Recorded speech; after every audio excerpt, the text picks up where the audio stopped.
बचपन में आदमी यही सब खूब करते रहता था, तब तक वो आएगा तो बवाल होता था, खुद पे नाम लिख ले रहता था किसका किसका है ये भी क्या है। आप लोग ने किया है? आप कौन सा पेन चेंज करना था जो इतना पहले किया है?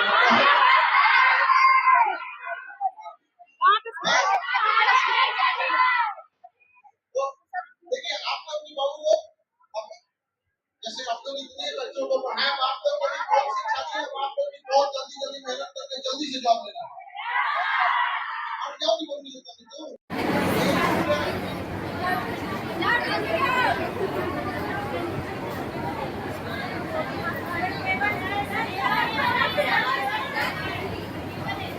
इधर आगे बोलो, कहीं नहीं बैठिए, इधर ही बैठिए, सब बाहर ही चलो, अंदर में कोई दिक्कत नहीं, ठीक है।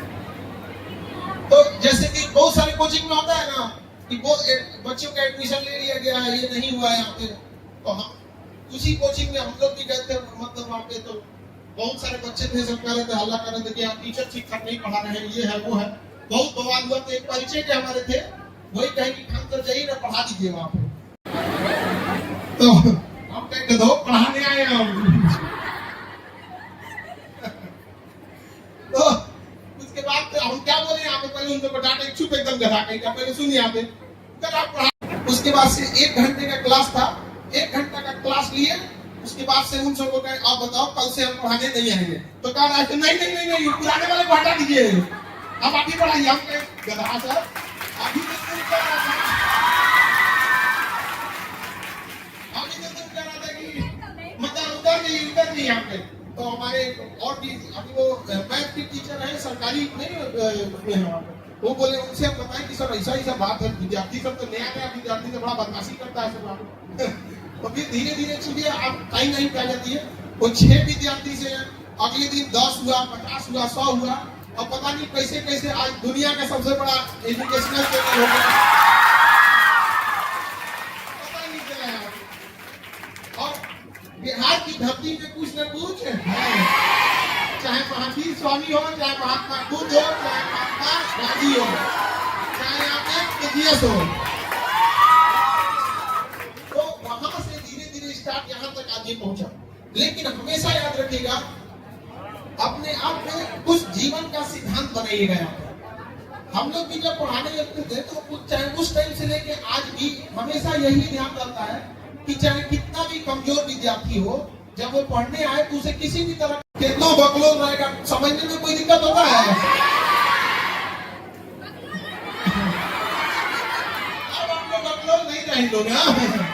जिनका कोर्स कंप्लीट होने वाला रहता है, अपने मन से एक बार अपने आप से पूछ के देखिएगा आप लोग कि जिस तरह से आप लोग यहाँ आई थी पढ़ने के लिए, जिस मेंटल लेवल में, और यहाँ जिनका 6 महीना साल भर का कोर्स कंप्लीट हो गया है, उन लोगों अपने आप में आप लोग को बहुत चेंजिंग दिखता होगा।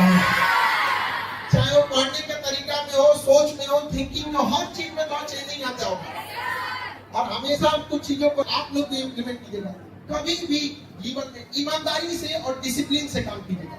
आप कोई भी काम ईमानदारी से कीजिएगा। ईमानदारी मतलब आपको माँ बाप पढ़ने के लिए भेजे हैं, तो आपको ईमानदारी का मतलब क्या हुआ? पढ़ाई ईमानदारी से कीजिए। आप ज्यादा फोकस किस पे कीजिए? पढ़ाई पे। तो गधा सब यहाँ पर पढ़ने का टाइम टेबल बनाता है। अरे बैल, तुम आए हो पढ़ने और उसी का टाइम टेबल बनाना पड़ेगा। टाइम टेबल उसका बनाया जाता है जो चीजें दिमाग से उतर जाए, मतलब तुम्हारे दिमाग से पढ़ाई उतर जाता है। वाह! तो ये अनडिसिप्लिन नहीं होना चाहिए। दूसरी चीज है कि किसी भी चीज में आप लोग जब पढ़ने बैठते हैं ना, तो पढ़ने के दौरान ऐसा नहीं है कि जो चीज आपको अच्छा लगता है या जिसमें इंटरेस्ट है उसी को पढ़ते हैं। और ये जितने भी विद्यार्थी जिनका रिजल्ट नहीं होता है, वो ये कुछ कॉमन मिस्टेक करते हैं। सपोज कीजिए उनका रीजनिंग अच्छा है, मैथ अच्छा है, जो सब्जेक्ट अच्छा रहेगा वो उसी को लगातार पढ़ते जाएंगे। ये आप तब कीजिए जब आपको टीचर बनना है तब, क्योंकि टीचर का क्या होना चाहिए, किसी एक चीज में स्पेसिफिकेशन होना चाहिए। अब जैसे मैथ हमसे भी पूछिएगा हम भी बता देंगे, बट मैथ के टीचर ज्यादा बेहतर बताएंगे। आप हमसे भी रीजनिंग पूछिएगा, बड़ों को रीजनिंग हम भी बता देंगे, लेकिन जितना बेहतर रीजनिंग की टीचर बताएंगे वो। लेकिन मेरा क्या है, CS स्पेसिफिकेशन है। तो ये वाली गलती आप लोग नहीं कीजिएगा कि आपका स्पेसिफिकेशन जर्नलिज्म मतलब कॉमन सब में होना चाहिए। और रिजल्ट तभी होगा जब आपके कमजोर विषय अच्छे हैं, आपका मजबूत विषय और मजबूत हो जाएगा, इससे कभी रिजल्ट नहीं हो सकता। आपके खेत में सपोज कीजिए आप गेहूं बोइए, सारा गेहूं सूख जाए और एक तो गेहूं ताड़ के पेड़ इतना लंबा हो जाए तो क्या फायदा होने वाला है आपको? कोई फायदा नहीं होगा। उसी तरह से आपका एक सब्जेक्ट बहुत स्ट्रांग हो जाए और बाकी सब्जेक्ट चौपट हो जाए तो क्या आपका रिजल्ट होने वाला है? तो ये गलतफहमी में नहीं रहिएगा। समझ आ रहा है कि नहीं आ रहा? कॉमन मिस्टेक ये होता है, आपको अच्छा लगने से मतलब नहीं है। दूसरा, जो चैप्टर पढ़ लिए, उस चैप्टर को एग्जाम के हिसाब से रिलेट करके देखिए, क्या एग्जाम से उस चैप्टर से रिलेटेड क्वेश्चन बन रहे हैं या नहीं बन रहे हैं। अगर बन रहे हैं तो ठीक है, नहीं बन रहे हैं तो दोबारा पढ़िए, कुछ और भी फ्रेंड्स लीजिए वहां पे। आजकल तो गूगल का जमाना आ गया है। आजकल क्या आ गया? गूगल। हम लोग के टाइम पे ये सब कुछ नहीं होता था। अगर आप लोग को पढ़ाई करना है तो करिए, टीचर बताएंगे, नहीं तो खत्म कहानी हो जाता है ना। बुक्स अवेलेबल रहती थी और ना ही आजकल यूट्यूब और ये गूगल आ गया। आज तो आप जो चाहिएगा वहां मिल जाएगा कि नहीं मिल जाएगा? दुनिया का कुछ भी ढूंढना चाहते हैं तो वहां पे क्या हो जाएगा? मिल जाएगा। देखिए, आप लोग को जो दहेज है वो बहुत खराब चीज है, लेकिन आप कभी गौर किए उस दहेज को चुकाता है वो आपके भाई या आपके पापा? समझ आए कि नहीं? और कभी शिकायत तक नहीं करने जाते इस सब चीज बोलते हैं नहीं। तो क्या उनकी रिस्पॉन्सिबिलिटी बनती है कि नहीं बनती? कितना अच्छा लगेगा कि आप लोग जब जॉब लेके जाइएगा और अपने उस ऑफिस में अपने पिता को, माँ को अपने उस कुर्सी पे बैठाइएगा। यहाँ पर वो दिन के लिए मेहनत कीजिए। जब पढ़ाई का मन न करेगा तो याद रखिएगा, ये सपना जरूर रखना है कि अपने अधिकारी बन के अपने उस कुर्सी पर किसे बैठाना है? माँ बाप को बैठाना है। समझा कि नहीं? क्या भले माँ बाप आपको बचपन में महंगे खिलौने न दिलाए हो, लेकिन माँ बाप जो पसंद आ जाए वो खरीद देना है माँ बाप को।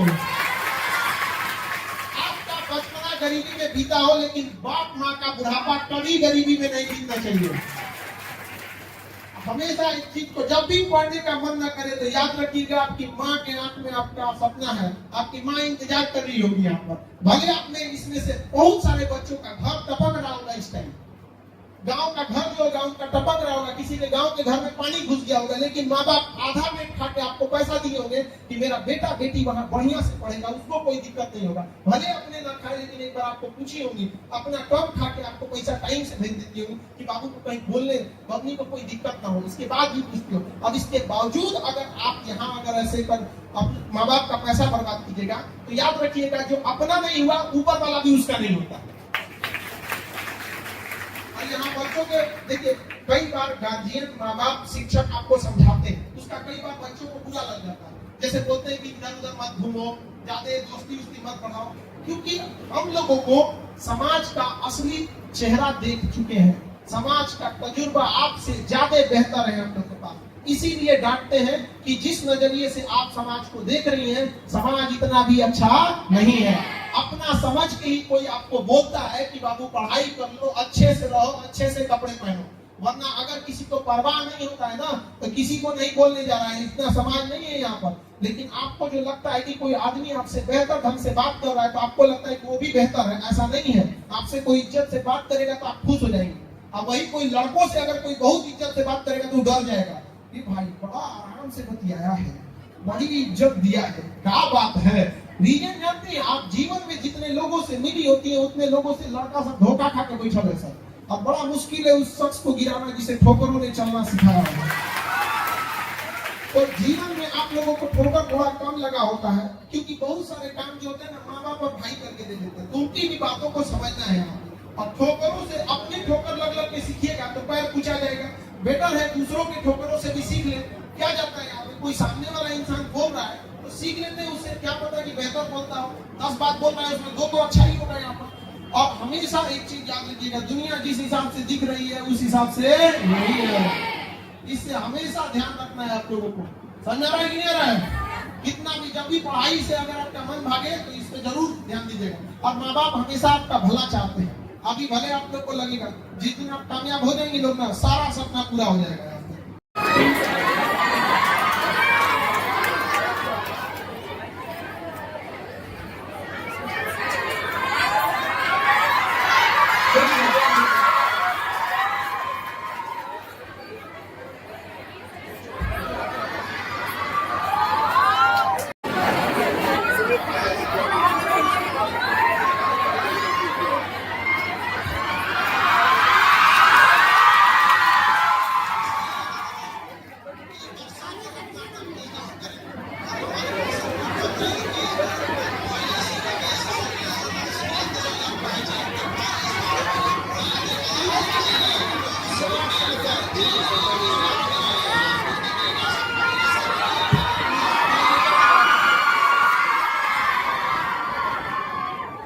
लिए आप लोग।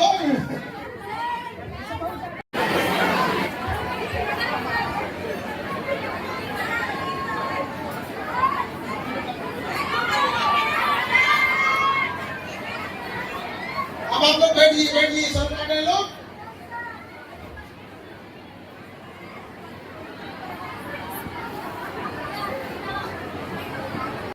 अब इन लोग से बेहतर कौन जानेगा?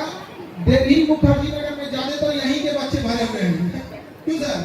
तो ज्यादातर यहीं पे भरे हुए लोग। अब हम लोग स्टार्ट करते हैं लोग। पटना में भी अब क्या चीज शुरू हो जाएगा? यूपीएससी। और किसी को भी अब दिल्ली जाने की जरूरत नहीं पड़ेगी। जैसे यहीं से हर एक चीज का रिजल्ट होता है ना, एक समय था कि जब यहाँ पे यूपीएससी का पूरा बेहतर रिजल्ट होता था, लेकिन पता नहीं कि इधर क्या हो गया, गड़बड़ हो गया। अब एकदम से समझिए कि कमी हो गया, संख्या ही कम हो गई, लेकिन उस चीज को अब आप लोग को तोड़ देना है यहाँ पे। और बाद में देखा जाएगा, पहले जिंदा है लोग, इधर वाला मोक्ष प्राप्त किया जाए।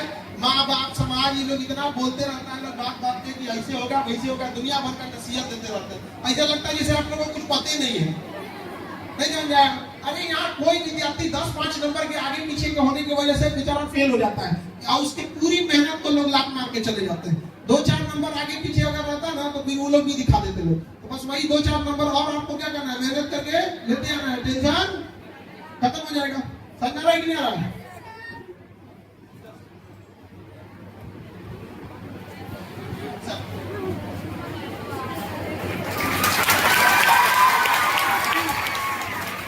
सुजीत सर से जब डिस्कस किए थे हम लोग यूपीएससी स्टार्ट करना है, तो सबसे पहले सुजीत सर बोले कि हिस्ट्री को सबसे पहले गर्दा उड़ा देना है यूपीएससी में इस बार यहाँ पर। अभी जब सर पढ़ाना स्टार्ट करेंगे तब आप लोग को समझ में आएगा। अभी बिहार में सब आप सुनिए,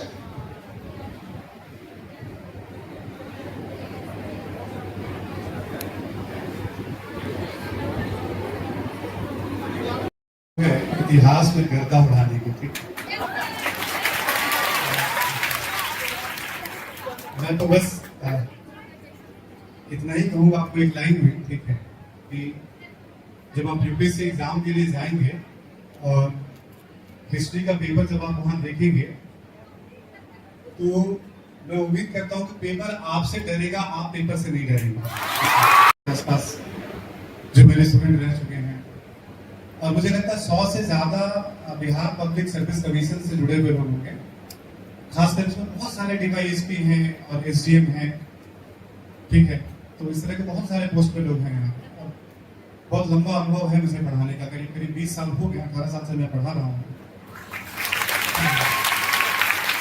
तो देखिए कई बार क्या होता है कि हम ऑब्जेक्टिव को जब हम जाते हैं ना सब्जेक्टिव एग्जाम के लिए, हम जैसे आप यूपीएससी के एग्जाम के अभी हम लोग बात कर रहे थे कि कब्जा कर लिया हम लोगों ने। ऑब्जेक्टिव पहला स्टेज होता है और एंट्री पॉइंट होता है, और ऑब्वियस है जब एंट्री पॉइंट हम अच्छा करेंगे तभी हमको मेंस देने का मौका मिलेगा। जब वहां रुक जाएंगे तो मेंस दे नहीं पाएंगे।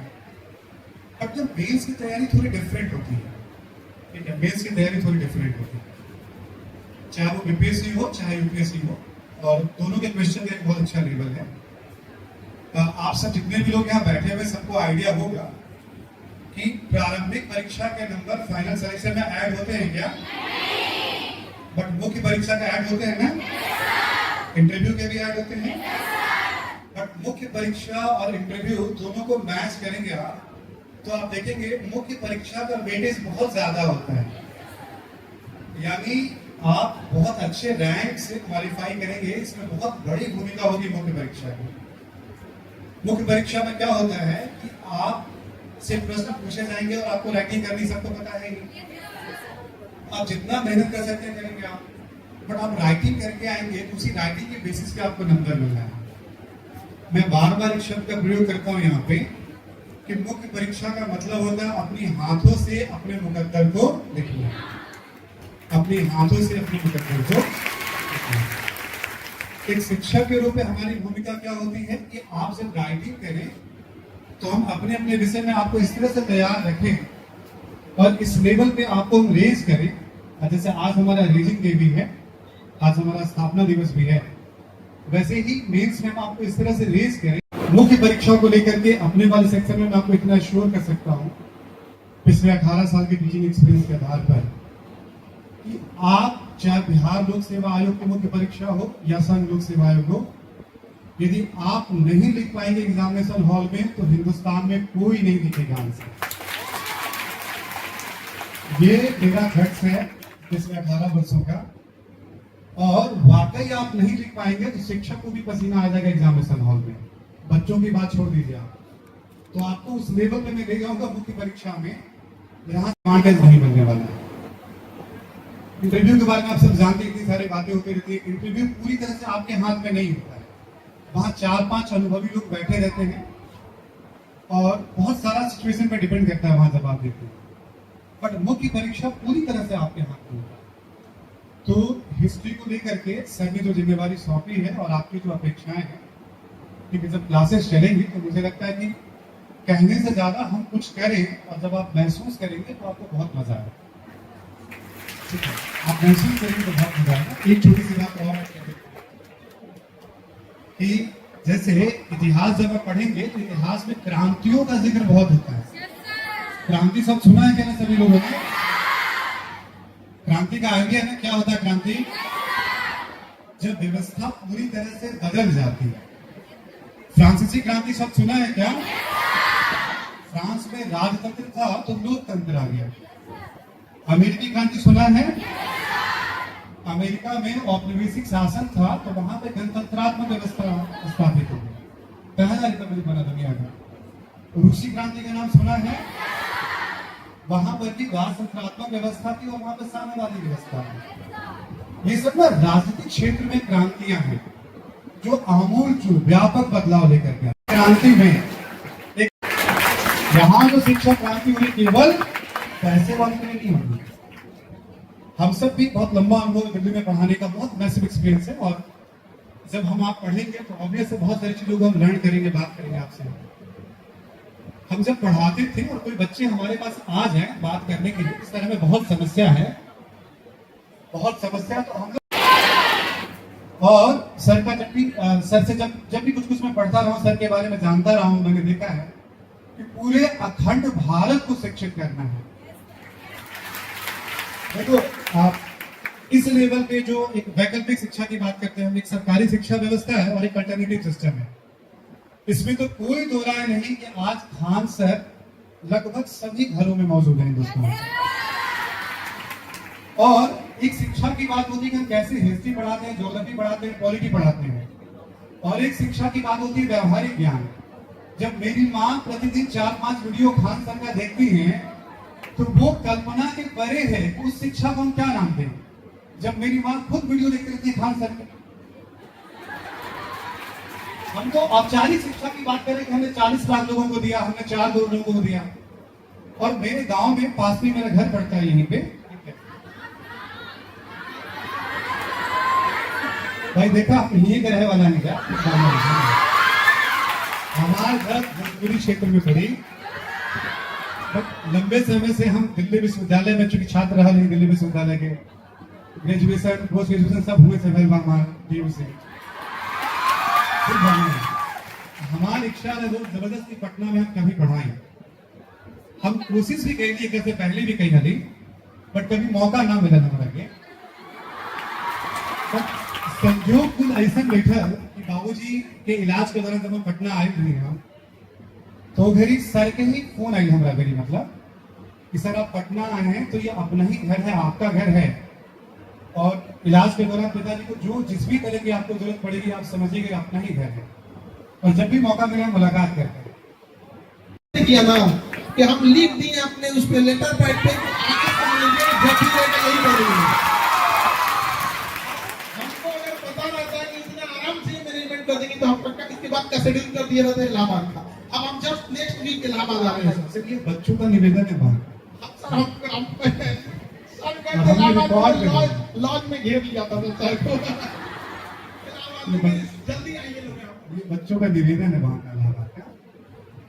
तो सर से ऐसे मुलाकात हुई तो दिल्ली में भी पढ़ाने लगा, यहाँ बड़ी इच्छा थी कि हम लोग क्लास चले IAS का करें, और आप पता ही है कि सर मतलब जैसे हवा पानी बता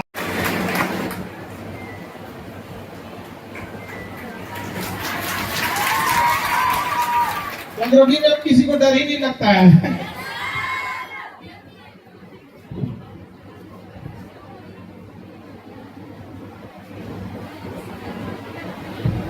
बहुत बहुत स्वागत है सर आपका। Thank you sir. कैसे हैं आप लोग? हम भी ठीक है। सब लोग आनंद है जीवन में, कोई समस्या नहीं है। ठीक है। तो बहुत ज्यादा बातें मैं नहीं करूँगा, ठीक है? हम लोग तो बातें करते ही रहते हैं।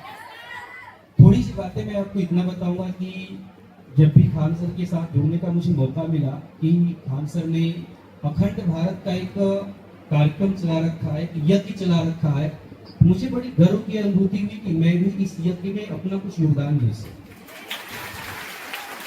तो इसी योगदान के लिए मैं जुड़ा और देखा कि बिहार जो पटना का भी एक शिक्षा का केंद्र हुआ करता है।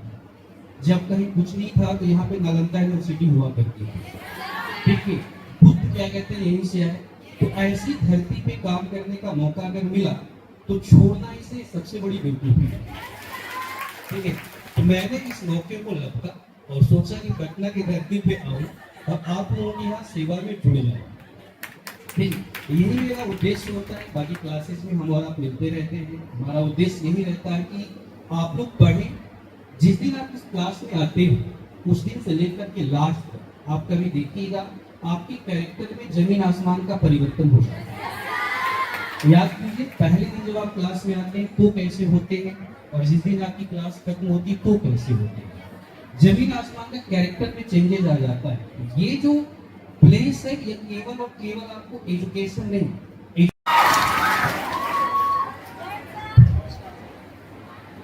बहुत बहुत स्वागत है सर आपका।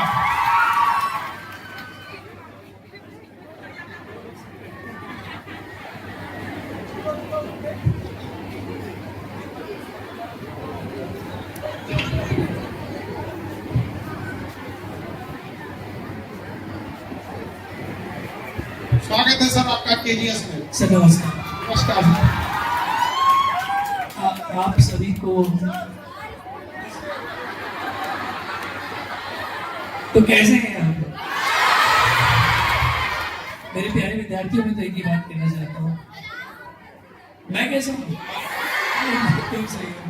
मैं तो एक ही बात कहना चाहता हूँ, मैं आज इस मंच पे हूँ तो उसका पूरा योगदान सर को जाता है। एक पूछ समझा रहे लोग कि आप कैसे, शादीशुदा आदमी कैसा ही होता है।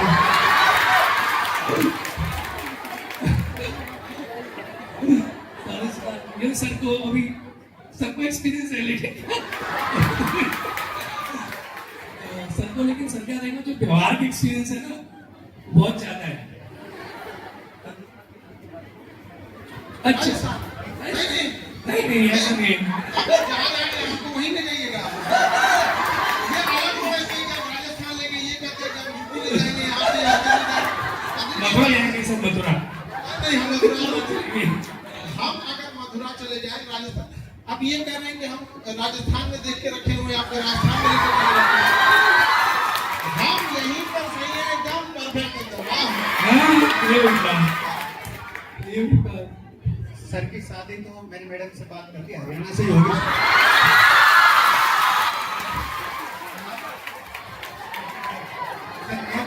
कुछ नहीं करना, हम जबरदस्ती लाके खड़ा कर देंगे।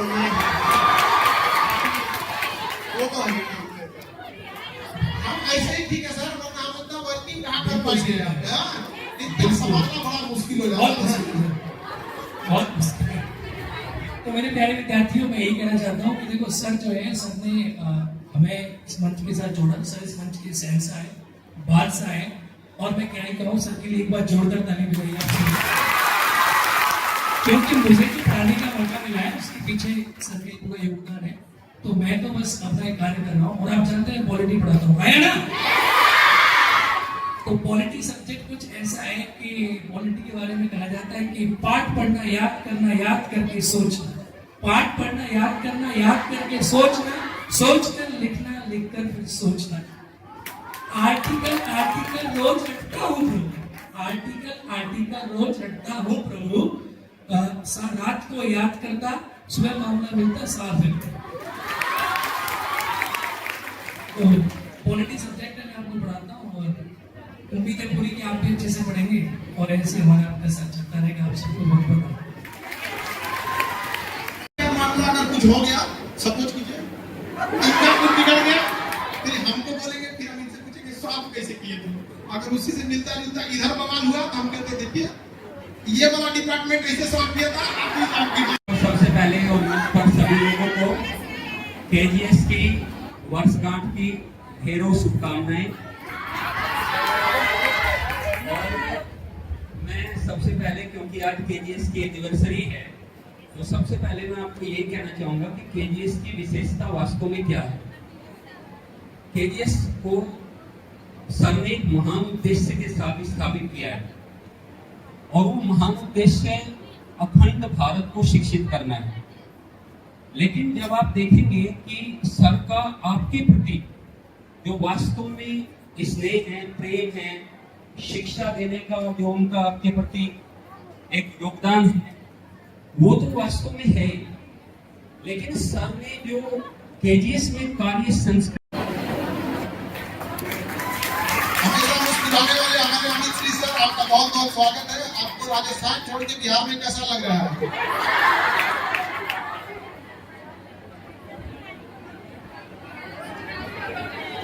तो स्वागत सर। सर आप कह रहे थे कि राजस्थान से बिहार, तो मैं हमेशा ही परिचय देता हूँ साथ पते से आधार कार्ड पे राजस्थान का और दिल से बिहारी हूँ।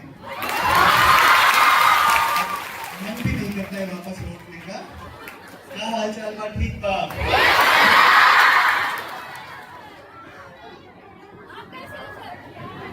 कितने बारों थैंक यू सर। एक तो आपने बहुत अच्छा लाडो आपको दमवा पड़ेगा। तो सर आपने इंस्टीट्यूट बनाने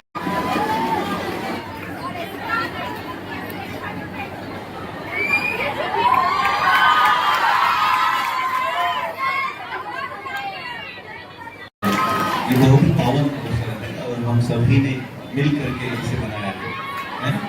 और ये सबसे बड़ी बात है कि आपका जो संगठन है और आपका जो आप जा रही है, तो आपका जो भरोसा और आपका समर्थन है हम सभी के लिए बहुत अतुलनीय है हमारे लिए। और हम सभी इस वर्षगांठ के अवसर पर, क्योंकि सबको आपने सुना, तो यही भरोसा है कि हम आपके साथ हमेशा बेहतरी करेंगे। कभी भी रवि सर ने कहा कि अदाकारी जैसा कुछ नहीं है, जो भी है वो ओपन हार्टेड है और बहुत ही शानदार आपके लिए है। बस आपसे भी हम यही उम्मीद करेंगे कि आप जो आपके पोषक हैं, आपके जो घर वाले हैं, उनसे आप निष्ठा बना के रखिए। तो हमने कहा और क्या जानती हूँ, तो उसने कहा कि वो बहुत सरल भाषा में और सभी के लिए पढ़ाने के लिए माने जाते हैं। और फिर उसने लिखा कि वो केजीएस के फाउंडर हैं, जो गरीब और सामान्य बच्चों के लिए रामबाण का काम कर रहा है। तो यही को भी पता चल गया। एआई बेटा यही का जवाब दे रहा था। तो अभी मैंने इंट्रोड्यूस हुआ है, तो मैंने कल उससे कई सवाल किए कि आप स्वागत है आपका सर। स्वागत सर, केजीएस परिवार में आपका स्वागत है सर।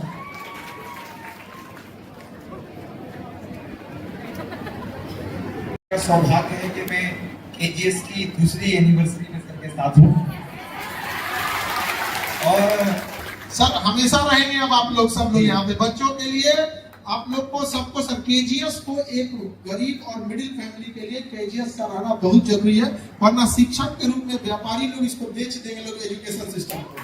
हाँ बिल्कुल सही कहा आपने। और जैसे कि जब मैंने वहाँ से शुरू करता हूँ कि केजीएस की जर्नी शुरू हुई, तो हाँ सर।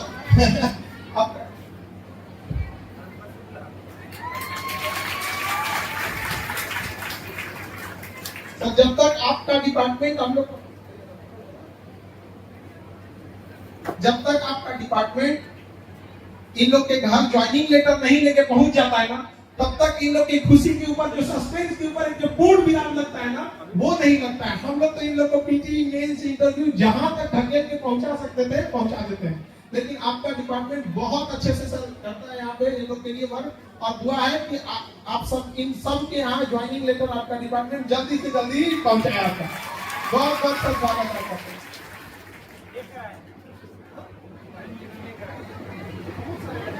अभी सर ना ऐसा एक हॉल और ऊपर है, उसमें भी पूरे भरे हुए हैं बच्चे। मैं तो पहले से कहा था कि आप ज्ञान भवन साल भर के लिए ले लीजिए। ये क्या टुकड़े टुकड़े में करना है? बहुत बहुत धन्यवाद आपका, आप सबों का। हमारे खान सर को जिनके जीवा पर सरस्वती सवार है,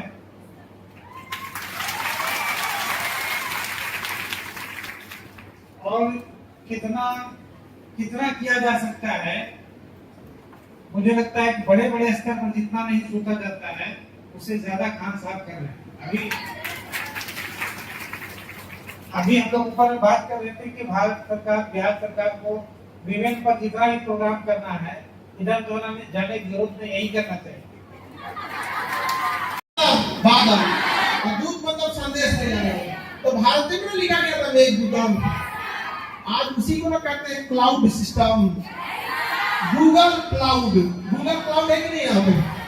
तो पूरा डिपार्टमेंट बारीकी से अब पिछले 100-200 सालों का जो हिस्ट्री रहा है, पोस्ट ऑफिस कैसे कैसे डेवलप किया, सारी चीजों को हमको इतना बेहतर ढंग से बताया कि कभी पोस्ट ऑफिस का टॉपिक होगा तो हम ही बताएंगे, लेकिन हमको लगता है कि सबसे बेहतर कोई पोस्ट का डिपार्टमेंट नहीं समझा सकता है, तो सर हम उसमें हस्तक्षेप नहीं करेंगे, आप ही बताइए।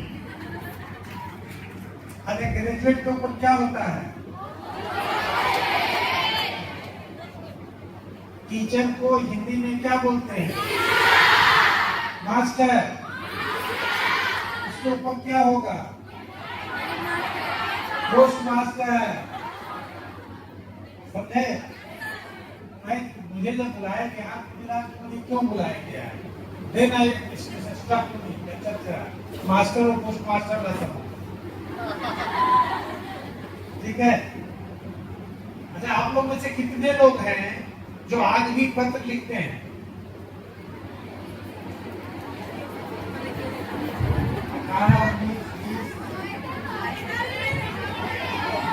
नहीं, 41, 48 बहुत कम लोग लिखते हैं, लेकिन लिखना चाहिए, जरूर लिखना चाहिए। पत्र क्यों लिखना चाहिए? मैं इसलिए नहीं बोल रहा हूँ कि डाकखाना से आया हूँ, डाकखाने के बारे में बहुत बुरी बातें बताऊंगा जो आपके लिए बहुत उपयोगी है, बहुत ज्यादा। आप जिस चीज के लिए बैठे हैं वो उसका भी सबसे ज्यादा स्कोप हमारे यहाँ ही है। अभी कुछ ही दिनों में हमारे यहाँ करीब 4000 की वैकेंसी आने वाली है, 4000 की। हमारे यहाँ 6 लाख की एम्प्लॉय है पूरे देश में। रेलवे के बाद सबसे बड़ा एम्प्लॉयर हम ही लोग हैं, डिपार्टमेंट ऑफ 6 लाख एम्प्लॉय हैं और 5 लाख एजेंट्स हैं। 11 लाख लोग हमारे डायरेक्ट एम्प्लॉय, 6 लाख लोग हैं, 5 लाख लोग एजेंट्स हैं। तो बहुत बड़ी संख्या है रोजगार के भी, जिसके लिए आप यहाँ सब आते हैं। तो बात कर रहे थे कि पत्र लिखना क्यों चाहिए, तो बताएंगे पत्र क्यों लिखना चाहिए?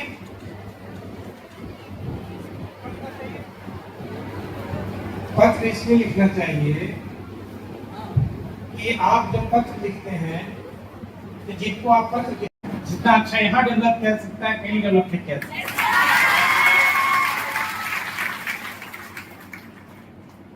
तो हमारे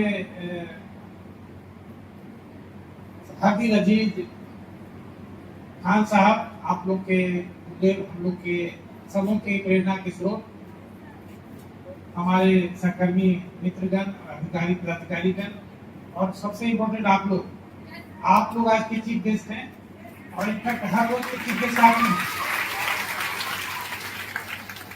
अभी मैं ऊपर सुन रहा था, पोस्ट मास्टर की परिभाषा बता रहे थे खान साहब, ठीक है, लेकिन एक चीज भी बताना भूल गए। आप बताइए सर, आपका डिपार्टमेंट में आप बेहतर बताइएगा। हम पहले बता देते हैं कि जैसे हम कहते हैं ना आप लोगों को कि हम बहुत बेहतर ढंग से समझा देते हैं। पोस्ट ऑफिस का बेहतर ढंग से हमने बहुत लोगों से मिला, जितना बेहतर ढंग से सर समझा देते हैं, तो मतलब हम क्या बताएं, एकदम हम आपको बाद में मिलते हैं, पहले अपने आप से मिलते हैं। जब आप लिखते हैं तो पूरे मनोयोग से लिखते हैं, सब कुछ भूल करके लिखते हैं। एक तरह से योगा होता है, मेडिटेशन होता है, और बहुत स्ट्रॉन्ग इंट्यूशन क्रिएट करता है। पता नहीं आप लोगों को कितने लोगों का इसका एक्सपीरियंस है, वो एक्सपीरियंस अब घट गया है। माएँ जब बच्चों को पत्र लिखती थी तो बच्चों को पहले ही पता चलता था, या बच्चे जब माँ को पत्र लिखते थे तो उनको पहले ही पता चल जाता था। इतना स्ट्रॉन्ग इंट्यूशन क्रिएट करता है, because it is It is a game of mind. Everything starts from here, everything ends there. इसके पर लिखना चाहिए। आप व्हाट्सएप करो, फैक्स करो, टेलेक्स करो, फेसबुक पर करो, ट्विटर करो, जो व्हाटएवर करो, but still you write letter. You must write letter. अच्छा, आपको क्या लगता है टेक्नोलॉजी के चलते लेटर लोग लिखना बंद कर दिए? ये लगता होगा ना? So true. It is not true.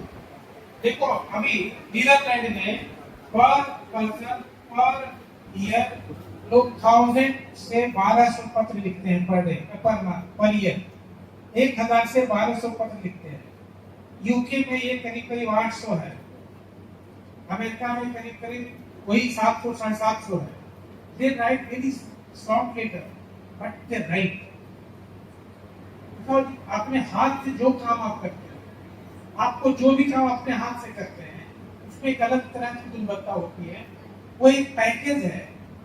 जब आप एक पत्र लिखते हैं ना, उसके बाद पत्र नहीं लिखते हैं, आपकी हैंडराइटिंग जाती है, आपका पसीना जाता है, आप कभी इत्र डाल देते हैं, कभी अक्षर डाल देते हैं, कभी थोड़ा प्रसाद डाल देते हैं, आप 5, 10, 20 रुपया, 100 रुपया, 500 रुपया डाल देते हैं। This is full package. लेकिन आप व्हाट्सएप से ऐसा नहीं देख सकते। और सबसे इम्पोर्टेंट बात है, it's creates develops in you skill to write in a very brief manner which can express the best possible emotions.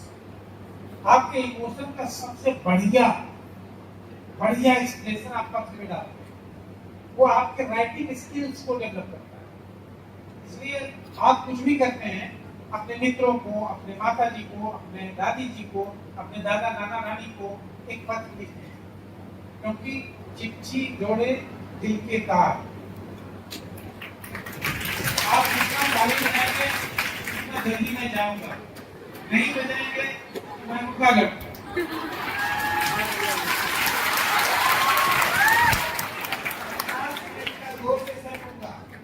अगर आपके लिए बजाएंगे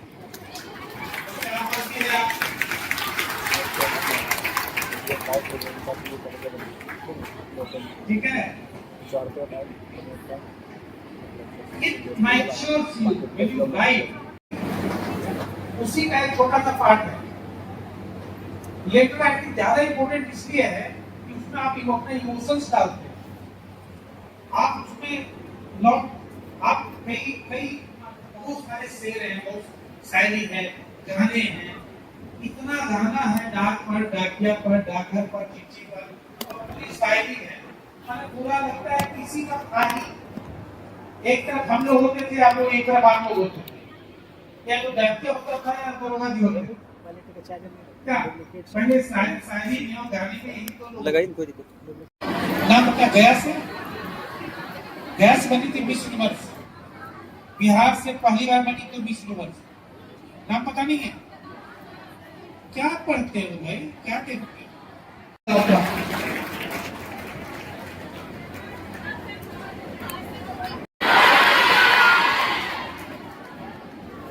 अद्भुत दृश्य है और पूरे भारतवर्ष में मुझे लगता है ये किसी को लगता हो कि महिला सशक्तिकरण नहीं हो रहा है तो उसको अपना भ्रम तोड़ने के लिए पाटलिपुत्र की धरती पर भावना करें।